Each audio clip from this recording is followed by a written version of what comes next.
You ask Tiger to calculate. This deals with linear inequalities with one unknown. The final result is x smaller than -2. Let's solve it step by step. Isolate the x. Divide both sides by -9. Whenever you multiply or divide by a negative, reverse the inequality sign.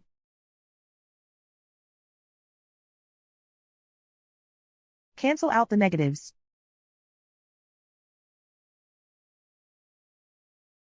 Simplify the fraction.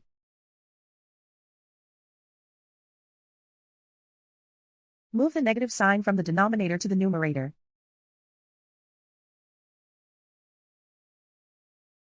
Find the greatest common factor of the numerator and denominator.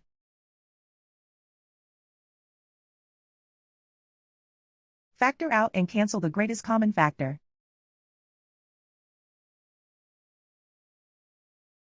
Plot the solution on a coordinate grid.